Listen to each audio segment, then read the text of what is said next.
तो सब में ठाकुर जी को देखते। तो उत्तम भागवत कौन? जो सब में भागवत ठाकुर जी को देखे, और जब ठाकुर जी को देखे तो सबको ठाकुर जी में देखे।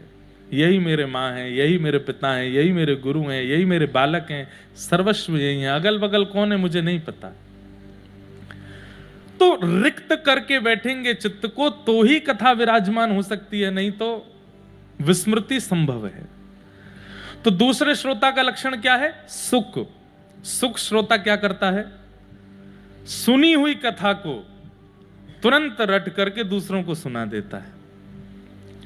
घर पे जाकर के सब बता दिया, आज महाराज जी ने 3:30 बजे आए, 4 बजे ये सुनाया, 4:30 ये वाला प्रसंग कह रहे थे, 5 बजे वो वाला प्रसंग सुनाया, 6 बजे ये, 7 बजे वो, सब याद है उसे। ये श्रेष्ठ श्रोता का दूसरा लक्षण, सुख की तरह सब सुना दे। श्रेष्ठ श्रोता का तीसरा लक्षण क्या है? मीन, यानी कि मछली। मछली कैसी होती है? आप मछली से जाकर के प्रार्थना करो, हे मछली रानी, पानी तो 10 रुपए का आता है, दूध 50 रुपए का आता है, चलो हम तुमको दूध में विराजमान करते हैं, वो महंगा है। पानी से निकाल के दूध में डालोगे तो क्या होगा? मर जाएगी, नहीं जीवित रह सकती। कोई लाख प्रलोभन दे दे, यहां बगल में जादूगर का कृत्य चल रहा है, उधर कोई पिक्चर लगी हुई है, यहां पे कोई संगीतकार आए हुए हैं, वहां पे कोई गायक कॉन्सर्ट चल रहा है, आदि आदि सब हो रहा है। कथा तो रोज ही सुन सकते हो, यूट्यूब पे सुन लेना, कथा रोज लोड हो जाती है। आप कहो भैया हमारे प्राण निकल जाएंगे, जीवित तो हम प्रत्यक्ष कथा सुन के ही मछली की तरह ही रह सकते हैं। मीन, ये प्रवर श्रोता का तीसरा लक्षण। और सबसे विशेष श्रोता का चौथा लक्षण होता है हंस। क्या होता है? हंस। हंस का एक बहुत विशिष्ट स्वभाव होता है, वो नीर क्षीर को अलग अलग कर देता है। पानी और दूध एक साथ मिलाकर के अगर हंस के सामने रख दिए जाएं तो हंस दूध पी जाएगा, पानी छोड़ देगा।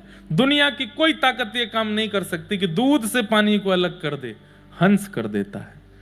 श्रोता कैसा होना चाहिए? आपके बड़ोदरा में अनेक वक्ता आते हैं, अनेक कथाएं होती हैं, गुजराती में भी होती हैं, हिंदी में भी होती हैं, संस्कृत में भी होती हैं।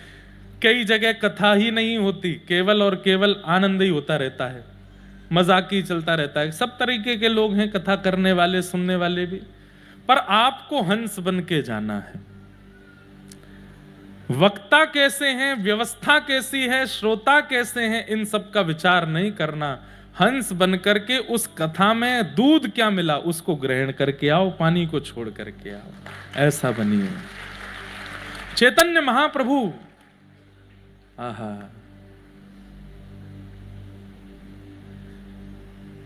दोनों भुजा उठा करके जब कथा में पहुंचे, एक कथा, उनका नियम था, जहां कहीं भी कथा चल रही होती थी, ठाकुर जी का सत्संग चल रहा है, महाप्रभु जी का नियम था, चाहे आगे का कार्यक्रम मेरा भले ही डिले हो जाए, कथा में 2 मिनट के लिए जाते थे और सबसे पीछे जाके बैठ जाते, और पीछे बैठ करके कथा बस दोनों भुजा उठा के अश्रुपात करते। कोई प्रसंग चल रहा है वो रोते ही रहते थे पूरी कथा में। एक बार किसी वक्ता की कथा में गए, वक्ता कोई बहुत विशिष्ट नहीं थे, लेकिन महाप्रभु जी रोने लगे भुजा उठा करके। तो उनके शिष्यों ने कहा, ये व्यास जी तो बड़े सामान्य से हैं, इतनी बढ़िया कथा भी नहीं कहते, आप इनकी कथा में इतने भावुक कैसे हो गए? तो महाप्रभु जी कहने लगे, आओ महाराज, विराजो, विराजमान कराओ। वहीं अपने पास ही बैठाए हैं, बहुत बहुत अभिनंदन। आप भी श्री बड़ोदरा से पधारे हैं, विराजन।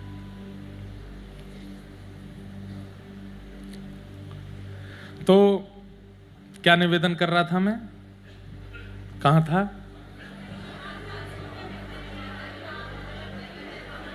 हाँ, महाप्रभु जी। तो श्री चैतन्य महाप्रभु कथा में पहुंचे, भावुक रोने लगे। तो शिष्यों ने कहा कि महाप्रभु जी वो इतने विशेष श्रोता वक्ता तो नहीं थे, आप उनकी कथा में भी इतने भावुक हो रहे थे। तो महाप्रभु जी बोले, कथा में वो क्या कह रहे थे वो मुझे नहीं पता, पर वो जितनी बार कृष्ण बोलते थे उतनी बार लगता था श्याम सुंदर सामने आ गए। वो जितनी बार श्री राधा बोलते थे लगता था किशोरी जी सामने आ गए। उनके मुख से मैं कृष्ण ही सुनने गया था। तुम क्या सुन रहे थे वहां बैठ करके कि वो कितने विद्वान हैं, कितने योग्य हैं, ये सब सुनने के लिए गए थे? नहीं, मैं तो केवल नाम सुनने के लिए गया था। कैसे श्रोता? श्रोता बनना भी आचार्यों से सीखिए, कैसे बना जाता है। महाप्रभु जी सबकी कथा सुनते थे। ऐसे ही बड़ोदरा में चाहे कोई वक्ता आवे, आपको अगर पता चल गया है, नहीं पता लगा तो कोई बात नहीं, लेकिन पता चल गया है कि हमारे शहर में कोई कथा हो रही है, कोई महाराज श्री पधारे हैं, आपका परिचय है नहीं है, सब बात की बात पहुंचिए। 2 मिनट 5 मिनट 10 मिनट सुन करके आइए, और उस 10 मिनट में उनका परीक्षण करके मत आइएगा कि कैसे हैं, अच्छे हैं, बुरे हैं, ये हैं वो हैं। नहीं, उस 10 मिनट में भी उन्होंने कितनी बार हरि नाम कहा है, उस हरि नाम से वृंदावन को, व्रज को स्मरण करके आओ। तो श्रोता ऐसा होता है। तो हमने महाराज जी के प्रवचन से एक बहुत सुंदर बात सीखी। बहुत लंबा प्रवचन नहीं करते हैं, छोटा करते हैं, लेकिन एक बात महाराज जी ने बहुत अच्छी कही, बोलो जीवन कैसा है। महाराज जी बोले, बोलो जीवन कैसा है, जैसा बना लो वैसा है।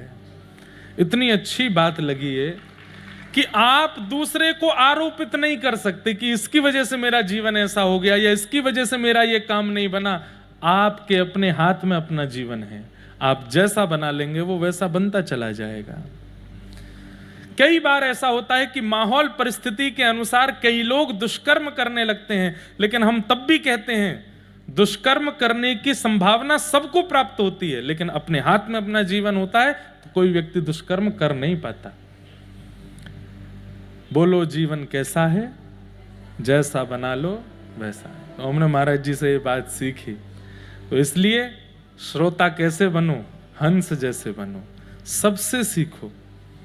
आज हमको केजरीवाल जी आए, बड़े हैं, इतनी कथाएं का अनुभव है, आज हमको डांट रहे थे, महाराज जी आपका जो है दिनचर्या बिल्कुल ठीक नहीं है, आप रात में इतना भाग दौड़ करते हैं, सोते भी नहीं हैं, और क्या कहते हैं लोगों से मिलने में इतना व्यस्त हो जाते हैं, कभी कहीं। हमने कि हम क्या करें, इकलौते हैं हम, अपने ही इकलौते हैं।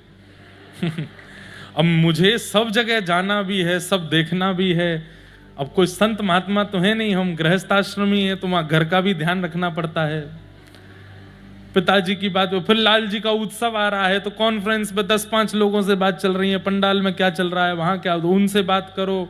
फिर शाम को मैं कहीं जाता नहीं, पहली बार इस साल बड़ोदरा की कथा में हमको कथा के बाद हर एक घर जाना पड़ता है, कहीं नहीं जाता मैं। आप दुनिया की किसी कथा में नहीं सुन सकते कि महाराज जी उसके घर गए, नहीं जाते। पर पहली बार हम बड़ोदरा में ही जा रहे हैं, और वो भी क्यों जा रहे हैं हमको पता ही नहीं है। तो कथा से हम सीधे निकलते हैं। आपको पता हम घर कितने बजे पहुंचते हैं? 2 बजे रात को।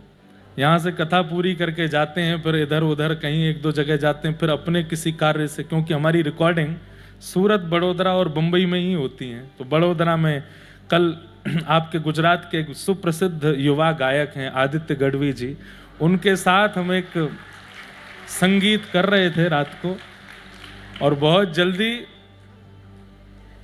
व्रज द्वारिका मिलन महोत्सव पर एक संकीर्तन आ रहा है, तो रात भर उनके साथ ही बैठे रहे। अब हमें लगता है कि अभी हमारे शरीर में थोड़ी जान है, बुढ़ापा अभी आया नहीं है, तब तक थोड़ी मेहनत कर लें, लेकिन कष्ट हमको ही हो जाता है। तो आप हमको बहुत डांट रहे, महाराज जी आप थोड़ा ध्यान रखा कीजिए, सोया कीजिए, ये करो। मैंने कि करेंगे भैया, प्रयास करेंगे। फिर आपने एक बात और कही, बोले महाराज जी आप कथा में आते हैं, आपको पता है 10,000 लोग पहुंच जाते हैं, सुबह 8 बजे से लोग बैठ के कीर्तन करते हैं। हमें ये बात सीखने को मिली, आज से हमने, ये तो नहीं कहूँगा कि कल से ही लागू करूँगा, पर जल्दी करूँगा। आपने कहा महाराज जी आप जो समय निश्चित है उस पर आप पहुँच जाओ मंच पे। हमने कि हम कोशिश तो बहुत करते हैं। बोले डोंगरे जी महाराज का एक नियम था कि वो समय से 1 मिनट पहले आ जाते थे। क्यों? बोले कि मेरे लिए श्रोताओं को प्रतीक्षा ना करनी पड़े। तो इस भाव से वो, तो हमने आज ये बात, आप केजरीवाल जी बोल रहे थे, पर हमको लगा डोंगरे महाराज जी ही हमको ये आज्ञा दे रहे हैं कि भाई श्रोता तो देखो सुबह 8 बजे से आ जाते हैं, आप भी समय से ही आके 1 मिनट भी ऊपर हो तो आप क्षमा मांग लिया करो। हमने कहा हम कल से प्रयास करेंगे इस भाव का। ये सब स्थिति क्यों बनती है बंधुओं? देखो, अब मैं अपने आप को ब्याह से ही मांगने लग जाऊं, मानने लग जाऊं, तो मेरे से कोई कुछ कहे तो मैं उल्टा लड़ूंगा, मुझे समझाओगे? नहीं, हम क्योंकि हंस प्रवृत्ति के हैं और ये हम बने नहीं हैं, प्रयास ही कर रहे हैं कि बन जाएं। कथा से सीख रहे हैं कि जो कोई भी हमको अगर कोई अच्छी बात बोले, सिखावे, बतावे, वो हमें करनी चाहिए, वो हमारे जीवन में आनी चाहिए। इसलिए श्रोता प्रवर बनिए, अवर नहीं। आज हमारे भगवती प्रसाद जी भी आए हैं। लाल जी का आज शाम को मनोरथ है, तो आपकी हवेली संगीत से ही लाल जी का आनंद होता है। तो आज आपके सुंदर भाव से ठाकुर जी का शाम का मनोरथ होगा। मंच पर विराजमान समस्त विप्रवृंद, समस्त गंधर्वजन, और आज हमारे श्याम जगत के साक्षात श्री खाटू श्याम जी के अति प्रिय श्री नंदू भैया जी भी आए हैं। उनको भी बारंबार प्रणाम है, बारंबार वंदन है। आपने अपने संकीर्तनों के माध्यम से इतना सुख और इतना वैष्णव समाज के चित्त में प्रेम प्रकट किया है कि आपके उस कार्य को, उस ठाकुर जी के प्रचार को पूरा संत समाज और पूरा वैष्णव समाज उसकी सराहना करता है। आप हमसे आयु में तो बहुत बड़े हैं और अपने अनुभव में भी बहुत बड़े हैं। हमें तो ऐसा आपको देख के लगता है कि आपको साक्षात ठाकुर जी का अनुभव हुआ है, आप बताते नहीं हैं किसी को। इनको देख के ऐसा लगता है, कल केजरीवाल जी बता रहे थे, मैं देखो प्रशंसा ज्यादा नहीं पर ये अधिकारी हैं, क्योंकि अब उस अवस्था में आ गए कि अब अभिमान इनमें आएगा भी नहीं अगर कर भी देंगे तो। कल बता रहे थे, बोले महाराज जी फ्रैक्चर में लंगड़ाते लंगड़ाते पंडाल पहुंचे हैं, लेकिन मंच पे जाकर के कोई सहारा नहीं, खूब प्रेम से गाने लगे और हम सब आश्चर्य में कि पैर टूटा है, ये कैसे गा रहे हैं। और 1.5-2 घंटा 3 घंटा गाने के बाद और जैसे संकीर्तन पूरा हुआ फिर से लड़खड़ाने लगे, फिर से वही बोले कि पाँव टूटा है, फिर से वो पकड़ के चलें। मैंने कहा भैया ये उन पर कृपा है।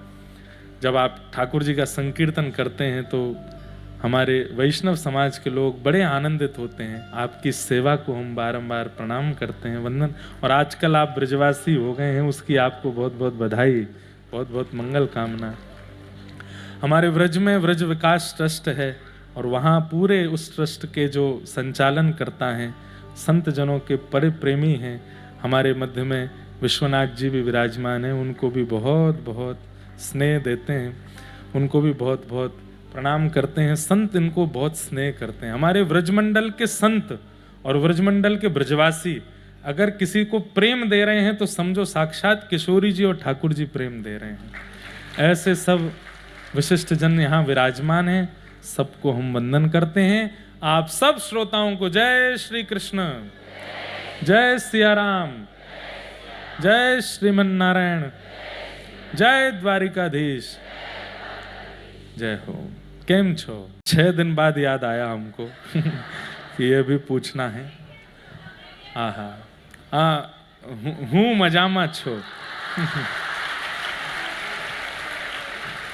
हूँ मजामा छो, इतनी ही हमको ब्रजभाषा आती है।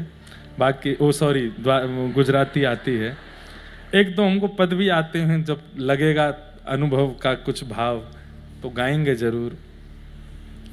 पूरे ब्रजमंडल में आनंद भयो है, क्यों?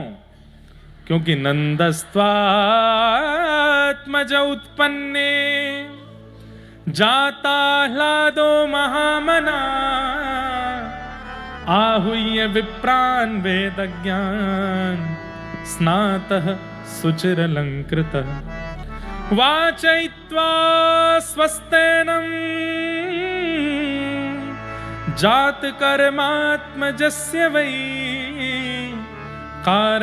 कारयामास विधिवत् पितृदेवार्चनम तथा। नंद बाबा के लाला भयो है। अब भैया आज की कथा ब्रजभाषा में होएगी, सब लोग समझ लियो, जितनो अनुभव में आ जाए उतनो समझ लियो, ठीक है। आज कोई बाहरी चर्चा नहीं, आज तो केवल ब्रज लीला ही सुनेंगे। नंद बाबा के लाला भयो है और महाराज ऐसो लाला भयो कि पूरे ब्रजमंडल को ऐसो लगन लगो है कि ये तो हमारो ही लाला है। कोई के मन में भी ये भावना ना आ रही कि ये उनको लाला है। जैसे किसी के सुंदर बालक को देख करके हमारे मन में आती है कितना भाग्यशाली, इसका बालक कितना सुंदर है। पर नहीं, ठाकुर जी जब से प्रकट हुए सबको यूं लग रही अरे हमारो लाला कितना सुंदर है।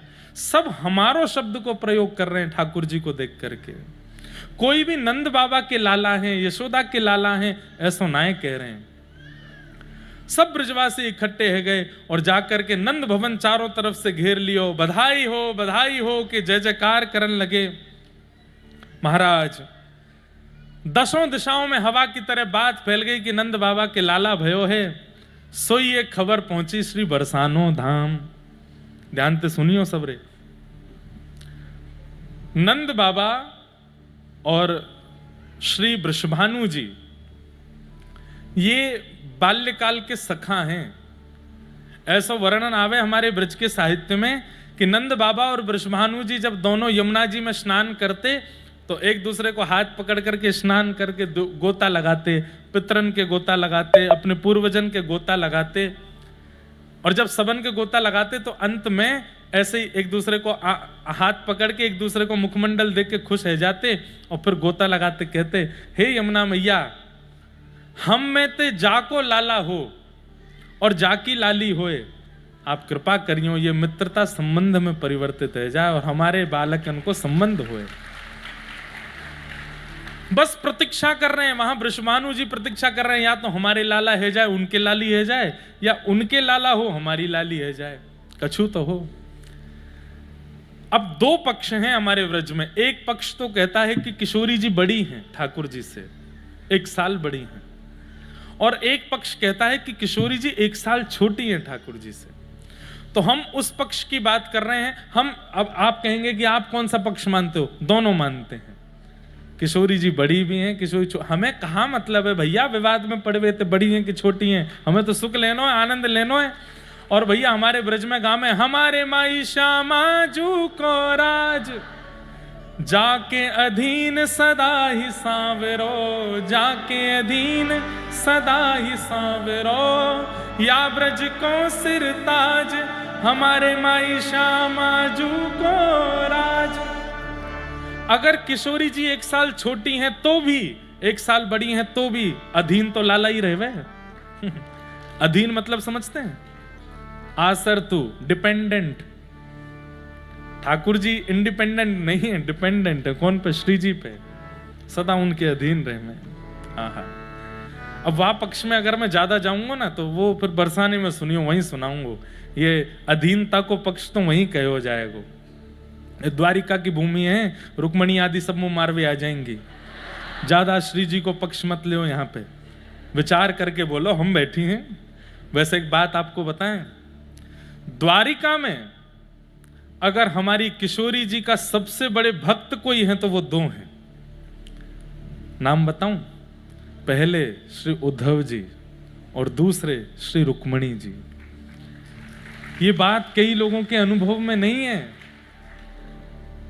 पहले तो कृष्ण की ही उपासना करती थी, लेकिन जब से कुरुक्षेत्र में श्री जी का दर्शन किया है श्री रुक्मणी जी ने, तब से उनके मन में, बुद्धि में, विचारों में केवल श्री जी विराजती हैं।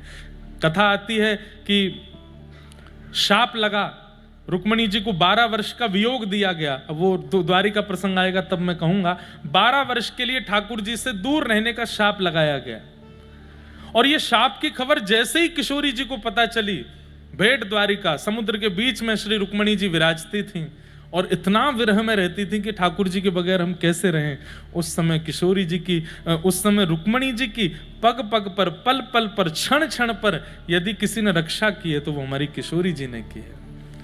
किशोरी जी ही अंतर्भाव से वहां प्रकट होकर के, किशोरी जी व्रत छोड़ करके केवल कुरुक्षेत्र गई और कहीं नहीं गई, बाकी अंतर्भाव से, सूक्ष्म भाव से नित्य द्वारिका में रुक्मणी जी को कृष्ण विरह से संभालने के लिए किशोरी जी पधारी।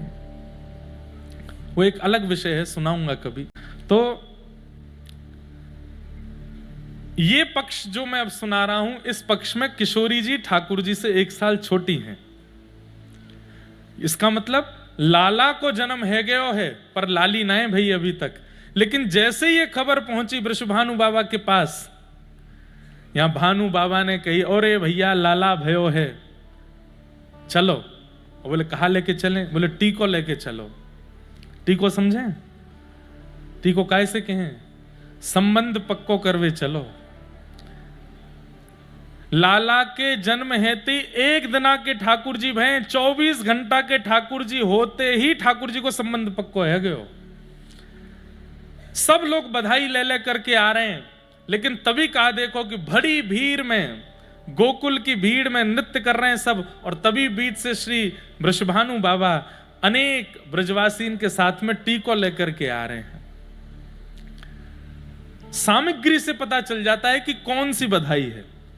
भाई बालक जन्म लेता है तो खिलौने लेके जाते हैं, छोटे छोटे टोपी कुर्ता लेके जाते हैं, कुछ मिष्ठान लेकर के जाते हैं, मेवा लेकर के जाते हैं। उससे पता चल जाता है कि भाई ये बालक के जन्म की सामग्री है। पर किसी के विवाह के जन्म की सामग्री, विवाह की सामग्री में, पक्के करने की सामग्री में सबसे पहला सामान नारियल होगा, दूसरा सामान कलावा आदि होगा, तिलक चंदन आदि के होंगे, स्वर्ण का जनेऊ होगा, और उसमें पीली चिट्ठी होगी, और वस्त्र होंगे, माताजी के, पिताजी के, बहनों के, भैयाओं के, सबके वस्त्र होंगे, पुरोहितों के वस्त्र। तो सामग्री से पता चल जाता है कि किस संबंध की सामग्री है। सामग्री देख करके ब्रजवासी बोले, भैया ये लाला के जन्म की सामग्री तो लगना रही, देखियो नारियल जा रहे हैं, ये जा रहा हो, वो जा रहा हो, पीली चिट्ठी जा रही है। तो सब ब्रजवासी गान लगे, नंद महर घर धोटा जायो। आप लोग कहियो बरसाने से टीको आयो। नंद महर घर धोटा जायो, नंद बाबा के लाला जायो। हे नंद महर घर धोटा जायो, यशोदा जी ने लाला जायो। ओ नंद महर घर धोटा जायो,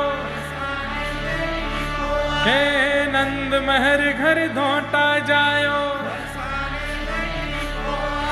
अब तो महाराज बाहर ब्रजवासी कहने लगे, बोले बधाई हो, बधाई हो, बधाई हो। बोले काय की बधाई? बोले लाला के जन्म की बधाई तो कल तक की, अब तो भैया की बधाई है रही है। ब्रह्मांड में पहरो ऐसो बालक भयो, 24 घंटा जन्म लेते ही ब्याहू हैरो है।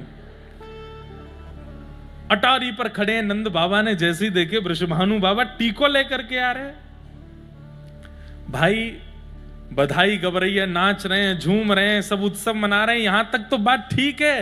पर नंद बाबा मन में सोच रहे हैं, बोले टीको लेके आ तो गए, पर लाली तो भई ना है अभी। मतलब दुल्हा को टीको कर रहे हैं, पक्की करवे आ गए, पर दुल्हन तो है ही ना है, अभी तक लाली तो भई ना है। नंद बाबा नीचे आए, वृषभानु जी ने अपने अंग से भर दिए, नेत्रन में आंसू भरे हैं। बोले जय हो समधी जी की जय हो, अरे मेरी समधन यशोदा मैया की जय हो। नंद बाबा संकोच में, बोले आपको भी बहुत बहुत बधाई और सब, लेकिन मैं एकांत में आऊं ना, एक बात करनी है आपसे एकांत में। बोले कहा बात है? बोले देखो आप इतनी सामग्री लाए, टीको कर रहे हैं लाला को, एक दिना के लाला को टीको है गो, गले में सोने की चेन पहनाई है महाराज, वहां में पद्मराग के कंगन पहनाए हैं, मणि लगी है, पामन में पाजेब पहनाए, वारे दुल्हा राजा। एक दिना के लाला को ऐसो दुल्हन जैसो श्रृंगार कियो है, आकर के सब सामग्री भेंट चढ़ाई है। पर नंद बाबा बोले, भानु बाबा टीको तो आपने कर दियो, पर लाली तो भी है ना, है बहू तो भी आई ना है, आप पहले ही टीको करके कैसे जा रहे हैं?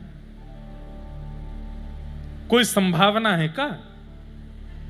और कहीं आप टीको कर गए और है गो लाला बरसाने में तो बोले यही मारे टीको करके जा रहा हूं कि ताकि पूरा ब्रह्मांड देख ले कि टीको है गयो, अब दुल्हन भेजनी पड़ेगी, अब तो बरसाने में लाली ही आवेगी। बोलो वृषभानु दुलारी की। इतने ब्राह्मण, इतनी गऊ, साक्षात श्री यमुना जी और आप जैसे व्रज के राजा, आप सबन की साक्षी में लाला को टीको भयो है। अब आप सबको, आप सबकी जिम्मेवारी है, प्रार्थना करो कि अब बरसाने में लाली ही आवे ताकि ये संबंध निभे। सब ब्रजवासियों के नेत्र सजल हो गए। नंद बाबा ने वृषभानु बाबा को अपने हृदय से लगा लियो और मानो श्री वृषभानु जी सब ब्रजवासियों को सौंप करके गए। बोले भैया मेरो टीको खाली नहीं जानो चाहिए, सबरे आज से अब प्रार्थना में लग जाओ कि बरसाने में लाली आवे। आहा, 1 वर्ष तक ब्रजवासी हमारे के में 6 महीना तक उत्सव मनते रहो, 1 साल तक उत्सव मनते रहो। ये 1 साल तक उत्सव, लाला के जन्म को उत्सव तो 2 ही दिना भयो है, तीसरे दिन आते तो उत्सव बस प्रतीक्षा को है रो कि अब बरसाने में बधाई बननी चाहिए और वहां लाली आनी चाहिए। ठाकुर जी की जन्माष्टमी भई और जन्माष्टमी के ठीक 1 महीना बाद अरे बरसाने बजत बधाई, जैसे ही खबर सुनी है महाराज गोकुल में नगाड़े बजन लगे, थाली बजन लगी, सब बोले है गई है गई है गई है गई है गई। कल कह रहे है गयो है गयो है गयो। नंद बाबा बोले कहा भाई कहा भाई। बोले अरे आपके लाला को टीको सफल भयो, बरसाने में लाली भई है। नंद बाबा तो अपने लाला को लेकर के झूमन लगे। मैया तो सहरो लिया ही लाला को पहना दियो। 1 साल को लाला सहरा में तो देख रो सबन ने बाहर, वाह भैया आनंद है रो है। आहा, यशोदा मैया लाला को गोद में लेकर के और खूब सारी सामग्री में बैलगाड़ी में सजा करके गए हैं बरसाने। बरसाने में जाकर के जैसे ही स्वर्ण, आहा,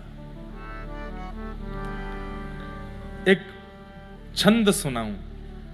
आपके गुजरात में छंद बहुत गाते हैं ना, और यहीं की धुन में सुनाते हैं।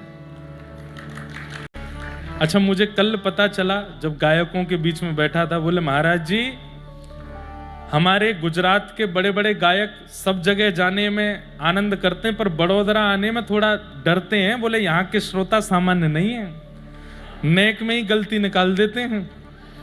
मैंने कि भैया मैं तो 5 दिन तो ऐसे ही कर रहा हूं, मैंने तो सोची ना। बोले कि बड़े बड़े गायक जब बड़ोदरा आते हैं तो बड़ोदरा आके बड़े ध्यान से, क्योंकि गलती नहीं हो जाए। बोले यहाँ ये संगीत की भूमि है, एक से एक संगीतकार, एक से एक श्रेष्ठ जन यहाँ कथा सुनने आते हैं और संगीत के। मैंने भैया मैं तो बावड़ो से बन के कर रहा हूँ 5 दिन तक कथा, मुझे तो पता ही नहीं यह बात की। तो हमारे व्रज में एक महापुरुष गाते हैं, बस एक पंक्ति में ही पता चल जाएगी कि बरसाने की स्थिति कैसी है।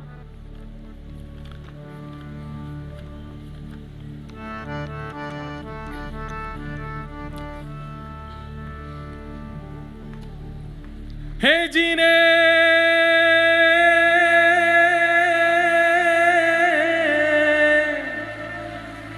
प्रगटी श्री राधा रूप अगाधा, सब सुख साधा नावे, मुनि प्रेम अगाधा मेटन बाधा, लकरई लोज लटावे। ब्रज घर घर माई बटत बधाई, सब मिल मंगल गावे। कीरत बड़ भागी अति सुख पागी, पुरजन करत बधाई। सुर नर मुनि हर से सुम नहीं बर से, चढ़े विमानाए। भय चित्र से ठाड़े लख सुर बाड़े, बाजे विविध बजावे। शब्द सुनिए क्या हो रहा है ब्रजमंडल में। नारद सनकादि शिव ब्रह्मादि, भृगुआदिक मुनि जेते। इंद्रादिक जे जहाँ सुन करते तहाँ, आए सजन समेते। सब मिलकर जोरे करत निहोरे, जय जय भानु दुलारी।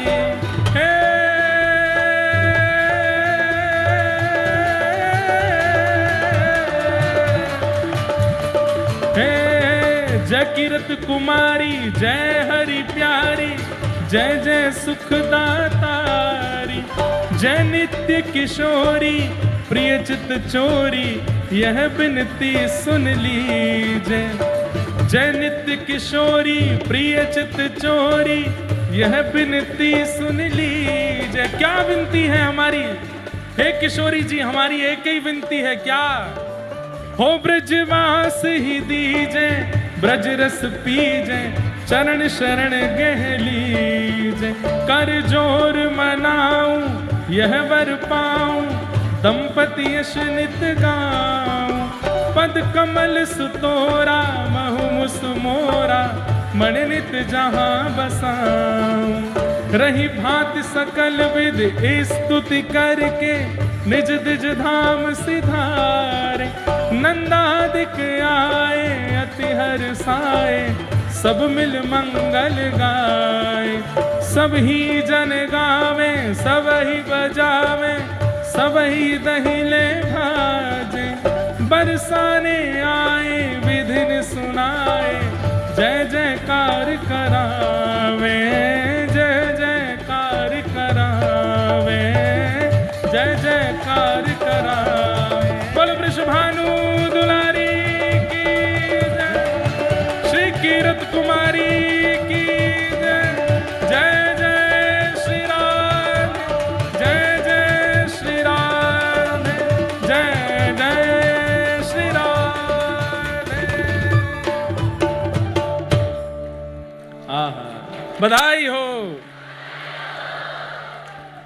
अब ने कहा दी हम पे आवे। यहाँ को जो पैटर्न है सुनने गायो है, कितना सुंदर भाव है इसमें। प्रगटी श्री राधा रूप अगाधा सब सुख साधा नावे। गुण प्रेम अगाधा मेटन बाधा लकी रही कोटि लजावे। ब्रज घर घर माई बजत बधाई सब मिल मंगल गावे। कीरत बड़ भागी अति सुख पागी पुरुजन करत बधाई। सुर नर मुनि हर्षे सुमन ही बरसे चढ़े विमाना आए। और किशोरी जी को देख के क्या हुआ? बोले भय चित्र से ठाड़े। देख करके ऐसा लग रहा कोई चित्र रखा है क्या। जब नंद बाबा बरसाने पधारे तो बरसाने की जो सिड्डी हैं उन पर ब्रह्मादिक सब देवता खड़े थे। उनको देख करके नंद बाबा के मन में विचार आयो है सके कि ये सजावट के रूप में पुतला खड़े कर रखे हैं। पुतला समझते हैं, पुतले जैसे खड़े कर रखे हैं। लेकिन जब पास जाकर के देखो तो वास्तव के ब्रह्मा जी, वास्तव के सनकादि, वास्तव के शिव नारद मुनि सब खड़े हैं वहां पर चित्र से ठाड़े हैं सब किशोरी जी को देख करके। और सब मिलकर जोरे करत निहोरे जय जय भानु दिलारी। जय कीरत कुमारी जय हरि प्यारी जय जय सुखदातारी। जय नित्य किशोरी प्रिय चित चोरी यह विनती सुन लीजिए। सब देवता कह रहे हैं एक विनती हमारी सुन लो। बोले कहा ब्रजवास ही दीजे ब्रज रस पीजे चरण शरण गह लीजे। हमें ब्रजवास दे दो, हमें जो ब्रज वृंदावन दे दो, बरसानो दे दो। कर जोर मनाऊं यह वर पाऊं दंपति यश नित गाऊं। दंपति मतलब प्रिया प्रियतम। हम एक ही विनती कर रहे हैं। बोले क्या आप दोनों को हम सदा यश गाते रहें और हमें कुछ नहीं चाहिए। नंद बाबा के मन में थोड़ी सी एक भावना आ गई कि हमने लाला को ऐसो उत्सव कियो, ऐसो उत्सव कियो, ब्रह्मांड में ऐसो उत्सव नहीं भयो होगो। लेकिन आज भानु भवन में जाकर के जब किशोरी जी को उत्सव देखो है तो महाराज नंद बाबा भी एक बार को है गए कि हे यशोदा, लाला को उत्सव भी फीको सा लग रहा है लाली के उत्सव के आगे। ऐसा उत्सव अरे कहां तक कहें, बरसाना क्षेत्र में जितने बादल हैं उन बादलों का रंग भी केसरिया हो गया है। इतना अबीर गुलाल केसर उड़ाया गया है किशोरी जी के प्राकट्य पर।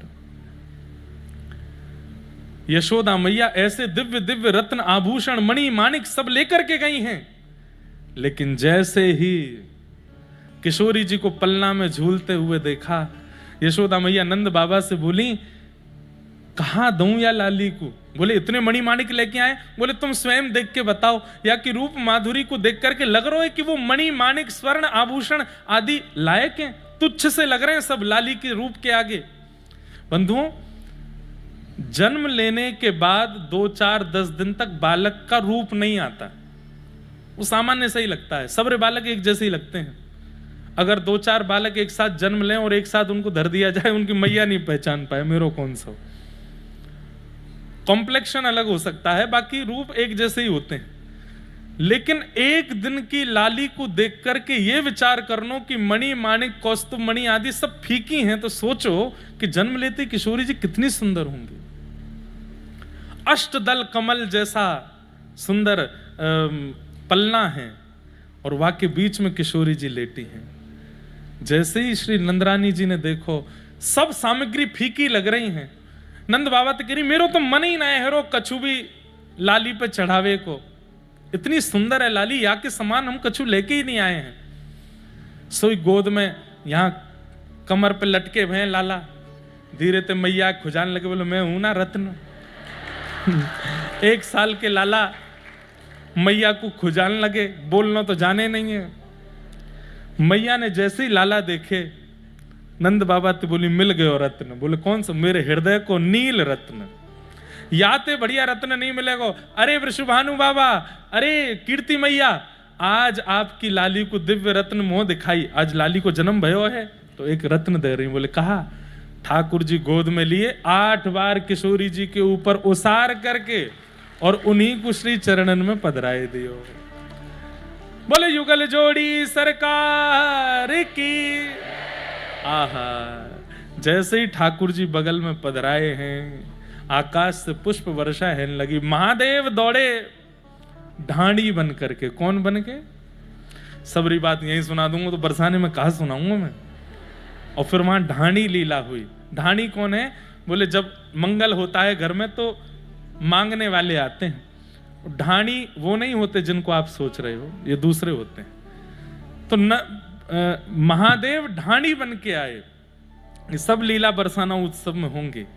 और ढांडी बन करके फिर वो मांगते हैं। और क्या मांगते, कैसे मांगते हैं, वो सब प्रसंग वहां होगा। इस प्रकार हमारे किशोरी जी को जन्म भयो है और श्री लाल जी के साथ में किशोरी जी विराजमान भी हैं। ऐसे अद्भुत दृश्य को देख करके एक मन में पद आवे। आप सब लोग भी वह पद को गा करके मेरे साथ दोनों प्रिया प्रियतम को प्रणाम करो। बसो मोरे नैनन में यह जोड़ी, बसो मोरे नैनन में यह, बसो मोरे नैनन में यह जोड़ी, बसो